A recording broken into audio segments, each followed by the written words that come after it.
ہمارے دیہاتی کلچر کے اندر بوڑھے لوگ بچوں کو شوکیا گالیاں دیتے ہیں اور لوگ بھی اس پہ ہنس رہے ہوتے ہیں کہ یہ گالی دے رہے ہیں۔ گالی آپ مزاح سے دے رہے ہوں، آپ شوق سے دے رہے ہوں، غصے سے دے رہے ہوں، یا کسی کی اہانت کرتے ہوئے کسی کو تکلیف پہنچانے کے لیے اذیت کے طور پہ اس کو گالی دے رہے ہوں، ہر صورت کے اندر گالی کی اجازت نہیں دی گئی۔ سباب المسلم فسوق وقتالہ کفر، مسلمان کو گالی دینا فسق ہے اور اس کو قتل کرنا کفر ہے۔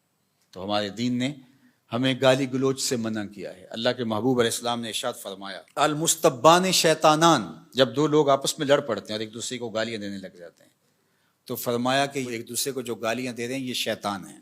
ابن حبان کی روایت ہے۔ اللہ اکبر۔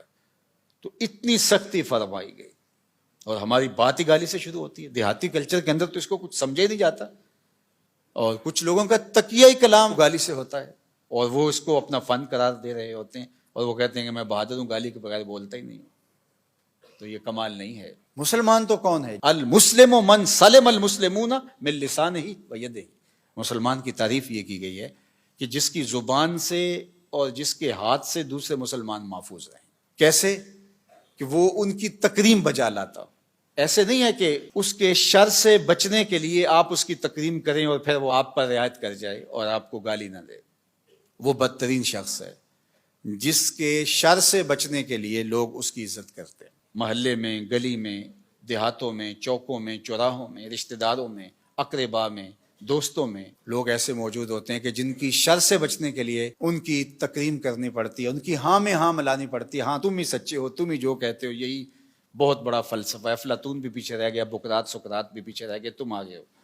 اس کی تائید کرنی پڑتی ہے، اس کی تصویب کرنی پڑتی ہے کہ جو تم کہہ رہے ہو یہی درست ہے، یہی عقل و بینش اور دانش کا منبع و مصدر ہے اور سارا نور یہاں سے پھوٹتا ہے۔ کہ اگر اس کی بات سے اختلاف کیا تو وہ گالی گلوچ پہ اترائے گا، برا بھلا کہے گا۔ بلکہ ممبر و محراب کے آج جو ذمہ داران ہیں ان کی ہاں سے ہاں ملانی پڑتی ہے۔ اگر نہ ملائیں گے تو وہ آپ کو کافر قرار دے دیں گے، وہ دار اسلام سے خارج قرار دے دیں گے آپ کو۔ تو کوئی بھی شخص ہو، ممبر و محراب کا شخص ہو یا وہ گلی محلے کوچے کا آوارہ گرد ہو یا وہ قوت نافذہ رکھنے والا حاکم شہر ہو یا وہ کسی عالی منصب پہ بیٹھا ہوا ہو، جب حکمرانوں کی عزت اس لیے کی جا رہی ہو کہ اگر نہ کی عزت، ان کی ہاں میں ہاں نہ ملائی تو یہ مشق ستم بنا دیں گے، جبر و جور کا بازار گرم کر دیں گے، تو وہ بدترین حکمران ہوں گے۔ تو مسلمان گالی دے کر کے کسی کو تکلیف پہنچا کے اپنے اعمال برباد کر بیٹھتا ہے۔